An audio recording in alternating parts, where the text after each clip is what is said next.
Il y a un petit texte d'encouragement que je voulais lire avec nous. J'ai lu ça dans la semaine et ça m'a encore encouragé sur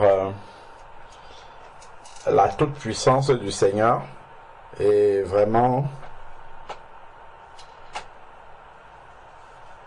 comment le Seigneur peut agir d'une manière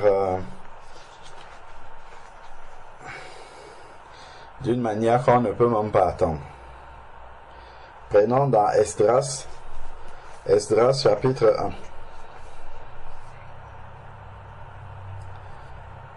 1. Dans Esdras, c'est avant Néhémie, donc après les psaumes, en rentrant. Et il y a Job, après Job c'est Néhémie, et après il y a Esdras. Et c'est au chapitre 1.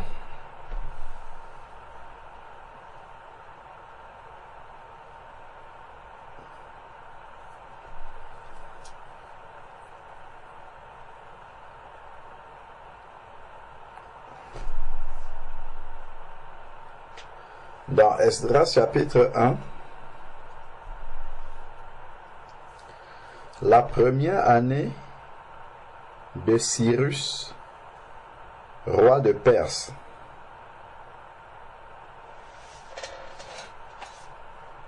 afin que s'accomplisse la parole de l'Éternel prononcée par la bouche du prophète Jérémie.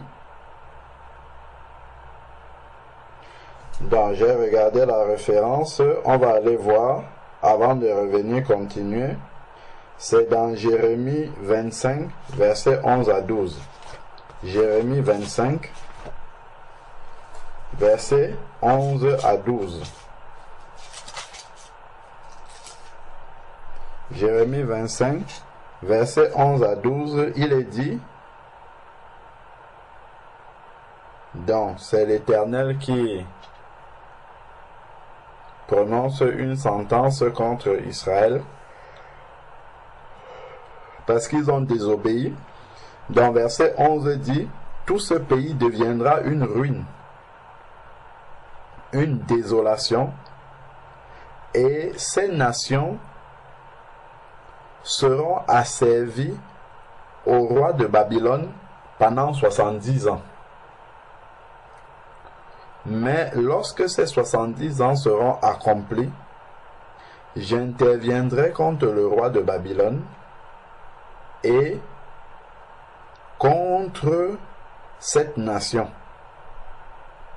oracle de l'Éternel, à cause de leurs fautes, et contre le pays des Chaldéens, dont je ferai une désolation pour toujours. Je ferai venir contre ce pays toutes les prédictions que j'ai prononcées sur lui, tout ce qui est écrit dans ce livre et ce que Jérémie a prophétisé contre toutes les nations. Amen. Donc, revenons maintenant dans Esdras chapitre 1. Donc, afin que s'accomplisse cette parole-là que le Seigneur avait prononcée par le prophète Jérémie, l'Éternel réveilla l'esprit de Cyrus, roi de Perse. L'Éternel réveilla l'esprit de Cyrus, roi de Perse, qui fit faire de vive voix et par écrit cette publication dans tout son royaume. Ainsi parle Cyrus, roi de Perse. L'Éternel, le Dieu des cieux, m'a donné tous les royaumes de la terre. Et il m'a chargé de lui bâtir une maison à Jérusalem, qui est en Juda. C'est extraordinaire quand même ça. Cyrus est un roi païen et le Seigneur va réveiller son esprit pour accomplir son œuvre. C'est extraordinaire en fait. La manière dont le Seigneur est capable d'agir. On aurait pu imaginer un scénario un peu comme Moïse va délivrer les enfants d'Israël en Égypte, donc Dieu va utiliser un canal qui est israélite, donc un enfant de Dieu, pour aller parler à Pharaon, afin que Pharaon qui est païen, pour que Pharaon laisse accomplir la volonté de Dieu. Mais ici, Dieu n'utilise pas du tout son enfant, il passe par un païen, il réveille l'esprit du païen pour que le païen accomplisse sa volonté.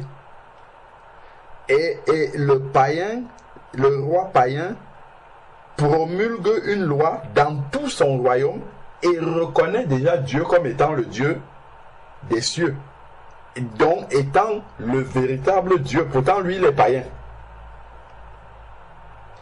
Et Dieu lui donne un ordre d'aller à... C'est un peu comme si on nous disait que, je sais pas moi, ici en France, Emmanuel Macron nous dit que, bon ben voilà, le Dieu des cieux m'a ordonné de faire telle chose en son nom. C'est extraordinaire quand même. C'est des personnes qui ne traitent pas avec Dieu, mais Dieu est allé réveiller son esprit pour qu'il aille lui bâtir une maison à Jérusalem. Et nous savons qu'aujourd'hui, le temple, c'est désormais le temple du Saint-Esprit que nous sommes. Si on comprend ça, en fait, projeté dans la nouvelle alliance, Dieu peut aller réveiller l'esprit de n'importe quel païen qui est à n'importe quel endroit pour que ce païen-là vienne faire son œuvre dans notre vie. Parce que Dieu l'a envoyé venir le faire, sans que nous n'ayons pas besoin de faire quelque chose.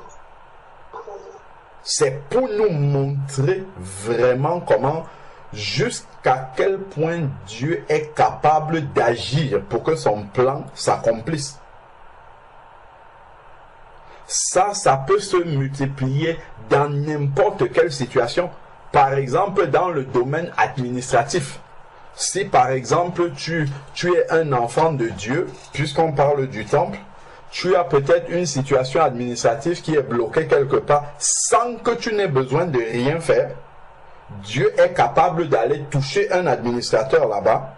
Il débloque tout ton dossier parce que Dieu a décidé que c'est comme ça que ça doit s'accomplir. Et toi, tu vas rester. L'administrateur va venir te dire, voilà, tiens, ce que tu attendais depuis peut-être 70 ans, c'est le cas ici, ce que tu attendais depuis, je ne sais pas, des lustres et des lustres, voilà. Je n'ai aucune raison, aucune motivation à te donner, mais on a décidé de te donner ça. Ça peut être dans le domaine du travail. Tu peux rester, tu as déposé, peut-être tu n'as même pas déposé de CV quelque part. Un jour comme ça, on t'appelle, on te dit, c'est toi qu'on veut. Parce que Dieu a décidé d'accomplir son plan dans ta vie sans que tu n'aies besoin de demander du travail. Tu n'as rien demandé, tu n'as rien fait. Mais Dieu a décidé de t'envoyer quelque part pour faire son travail. Le patron, l'employeur païen va, je ne sais pas quoi, peut-être il va même seulement prendre l'annuaire comme ça et puis il va tomber sur ton nom et dire c'est celui-ci que je vais appeler pour le prendre. Dieu est vraiment capable. Quand j'ai lu ça, j'ai dit, oula, vraiment, au point d'aller réveiller l'esprit d'un païen pour que le païen se mette vraiment en œuvre pour accomplir la volonté de Dieu. C'est extraordinaire vraiment comment Dieu est capable vraiment, quand il dit qu'il prend les choses folles du monde pour confondre la sagesse, c'est extraordinaire. Comment un roi païen va s'engager comme ça dans la construction de la maison de l'Éternel, non pas dans son royaume, mais en Israël, là-bas à Jérusalem, qui n'est pas censé être son pays à lui. Donc, vraiment, ça nous montre à quel point quand le Seigneur dit dans Ésaïe, on peut lire Ésaïe 59, je crois. ça nous montre un tour supplémentaire que le Seigneur a à sa disposition. Et ça, c'est un aspect que je n'avais pas encore vu. Et je vois souvent le Seigneur passer par ses enfants pour aller toucher les païens, pour que les païens débloquent la situation, mais de passer par un païen comme ça sans faire intervenir son enfant. Ésaïe 59, verset 1, il dit « Non, la main de l'Éternel n'est pas trop courte pour sauver, ni son oreille trop dure pour entendre. » Donc, la main de l'Éternel n'est pas trop courte. Donc, quel que soit l'endroit où il faut que l'Éternel étende sa main pour arriver, le Seigneur peut le faire. Il est arrivé, par exemple, qu'un enfant de Dieu soit dans une situation, je ne sais pas, déterminée, peut-être administrativement, quelque chose comme ça, et Dieu fait promulguer une loi.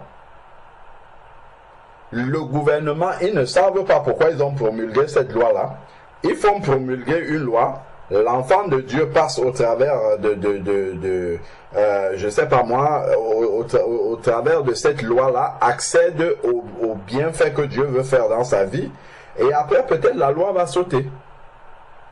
C'est des choses qui sont certainement déjà arrivées à des personnes. Simplement parce qu'il y a un enfant de Dieu dans la vie duquel le Seigneur veut accomplir une partie de son plan. Et donc, il va utiliser comme ça, il va réveiller l'esprit des païens juste pour que le païen accomplisse une partie de son plan et puis que ça continue. Quand le Seigneur va dire dans Apocalypse, par exemple, qu'il ouvre une porte, personne ne pourra fermer, il ferme une porte, personne ne pourra l'ouvrir, on a un cas typique ici où le Seigneur fait comme il veut et il utilise le moyen qu'il veut. Parce que des fois, on a notre façon de voir la manière dont le Seigneur doit intervenir dans les situations, des manières de voir qui sont bien formatées, et on pense que Dieu est obligé d'entrer dans ces moules-là. Pourtant, Dieu a 1001 façons de débloquer une situation. Il peut débloquer une situation sans passer par nous du tout.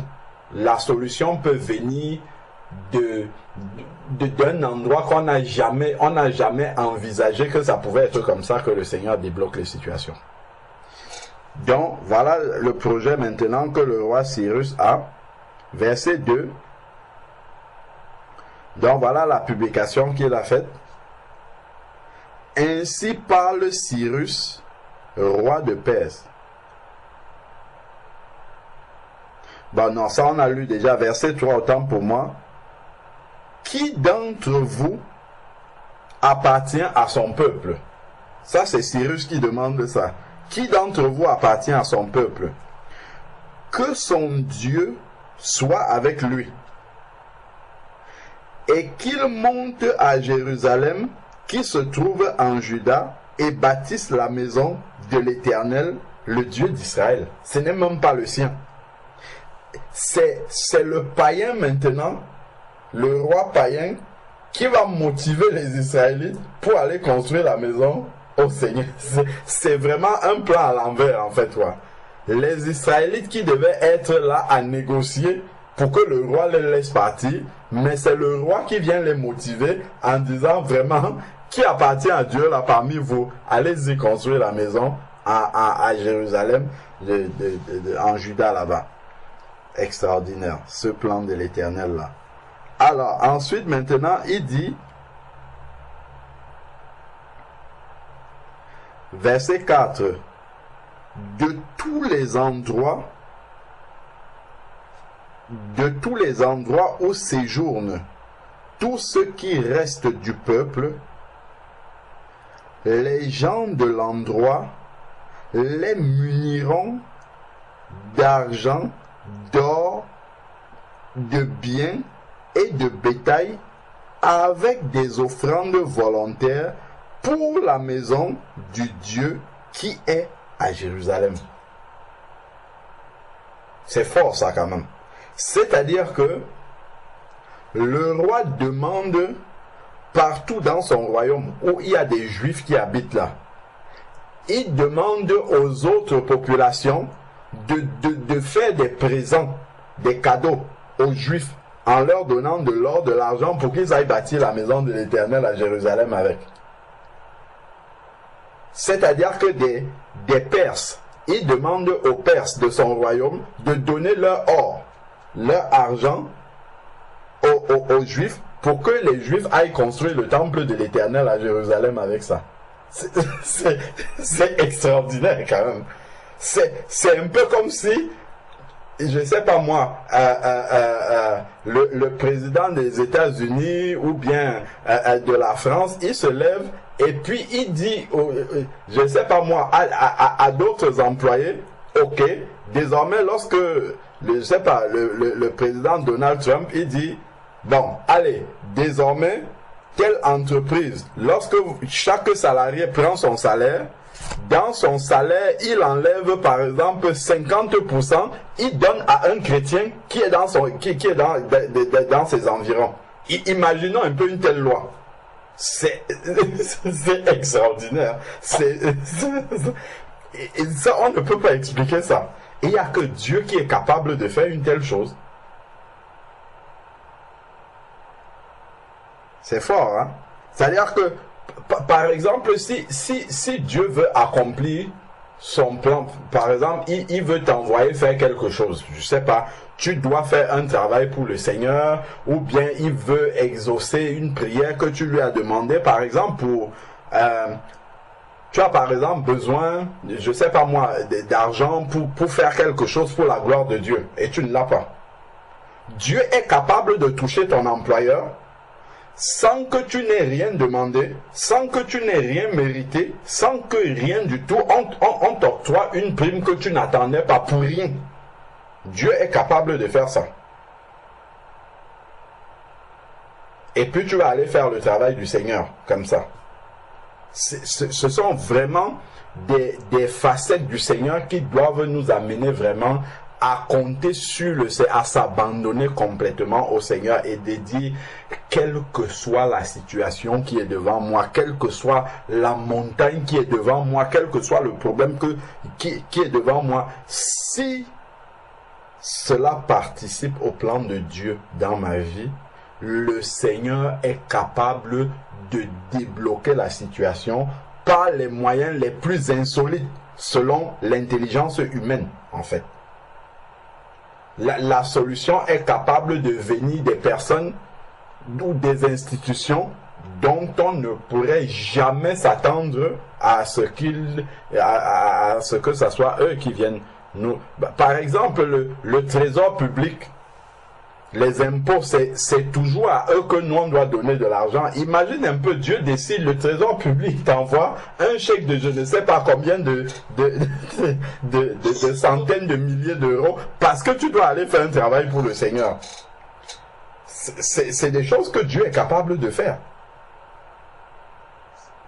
Et ça, c'est un ordre qui vient carrément du chef de l'État, là-bas au-dessus, du roi.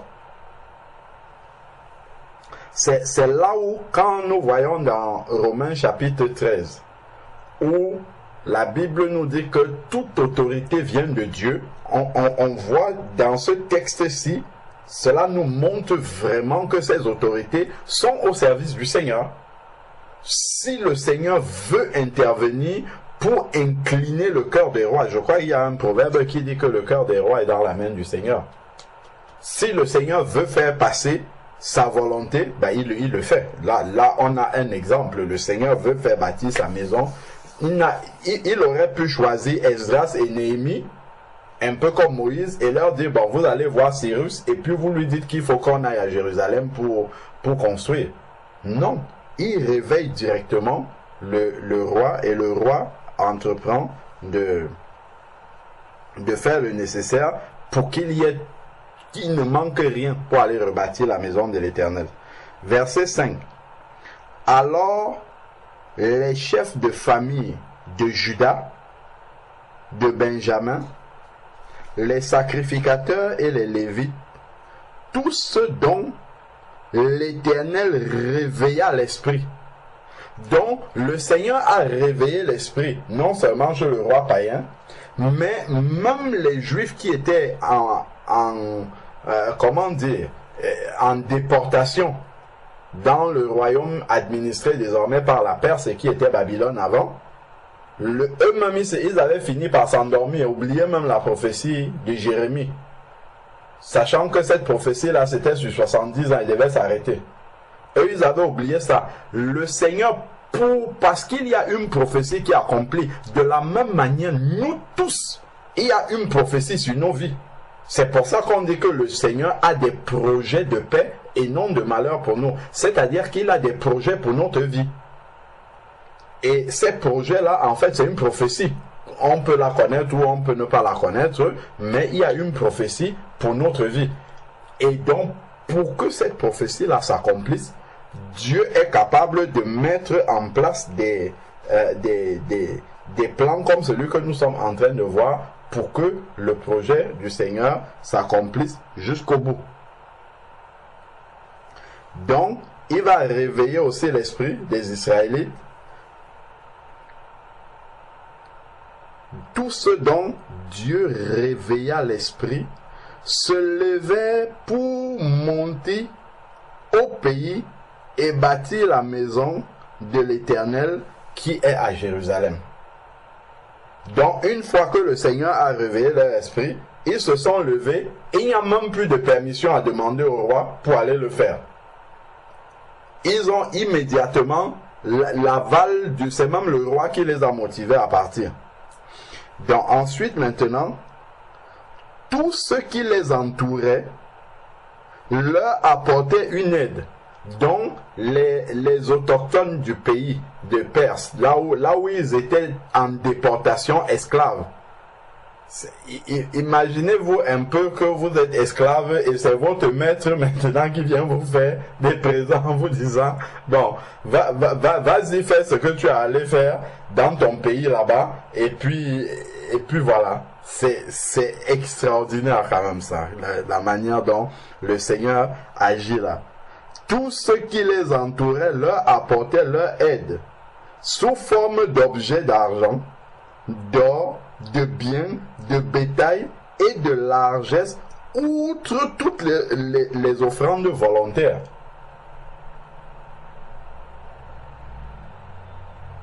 Waouh! Ça, c'est extraordinaire. Le roi Cyrus, regardons maintenant ce que le roi va faire.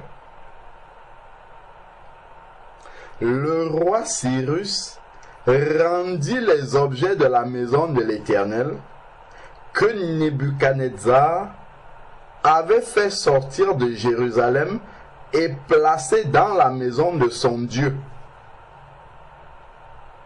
Nebuchadnezzar, quand il est allé annexer Jérusalem, il a récupéré les objets qui étaient dans le temple, il a ramené dans son royaume et il a mis ça dans la maison de son Dieu païen. Et Cyrus va sortir ça de cette maison-là et il va dire aux Juifs, voici les objets de la maison de l'Éternel, allez mettre ça là-bas à Jérusalem. Ça, c'est puissant quand même. Extraordinaire. Cyrus, roi de Perse, les fit sortir par Mithridate, le trésorier, qui en fit le compte pour Shelbatsar, le prince de Juda. Et voici le nombre: 30 bassins d'or, 1000 bassins d'argent, 29 couteaux. Est-ce que le roi Cyrus n'avait pas besoin de ces objets-là pour davantage avoir une richesse plus importante et que l'on dise combien son royaume est florissant et riche? Mais il s'est séparé de tout ça pour accomplir la volonté de Dieu.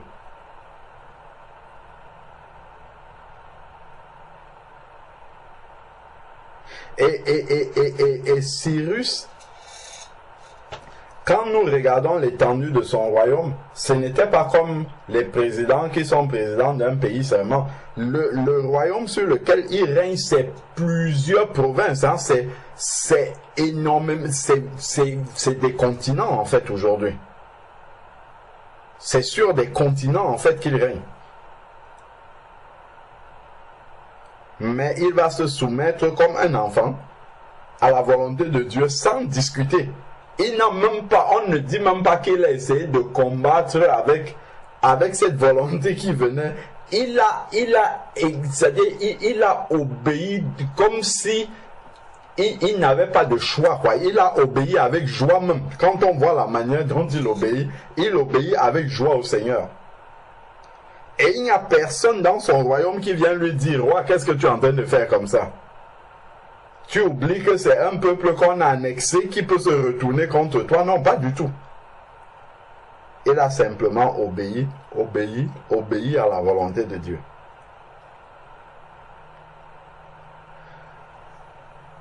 Alors, donc, Shalmaneser fit monter le tout au pays en même temps que montaient les déportés de Babylone à Jérusalem. Donc, c'était vraiment un sujet d'encouragement quand j'ai lu ça. Et cela m'a encore vraiment encouragé dans la toute-puissance du Seigneur et de savoir vraiment que, quelles que soient les situations dans lesquelles on peut se trouver, quelles que soient les circonstances que ça soit les situations politiques des pays, économiques, les situations sociales, tout, Dieu, il peut faire ce qu'il veut, quand il veut, comme il veut. Il faut juste que ça participe à son plan, c'est tout. Si quelque chose rentre dans sa volonté, dans son plan, il est capable d'agir comme on a vu là. Donc, vraiment, cessons de pleurer devant le Seigneur. Seigneur, mon patron, il est trop méchant. Je ne peux rien attendre de lui. Seigneur, je ne sais pas moi, l'administration, mon bailleur, mon ceci, tout ce dont on croit dépendre là. Non, Seigneur, je ne peux rien attendre de... Le Seigneur est capable d'incliner le cœur de qui il veut. Si on attend une décision qui dépend du président de la République, qui dépend d'un enseignant, qui dépend d'un patron, qui dépend d'une autorité quelconque, le Seigneur, nous voyons là que vraiment le cœur de toute personne qui a une autorité de décision, et le cœur de ces personnes-là est dans la main du Seigneur. Et le Seigneur est capable de les amener à faire sa volonté au moment où il a décidé. Donc, ce que nous devons rechercher, ce n'est pas d'incliner le cœur de ces personnes-là, c'est de chercher la volonté de Dieu, c'est tout. Parce qu'une fois que on a la volonté du Seigneur, lui, après, pour l'exécution de cette volonté-là, il fait comme il veut. Il utilise, il incline le cœur de qui il veut pour que, au final, son plan puisse s'accomplir. Amen. Amen. Amen. Amen.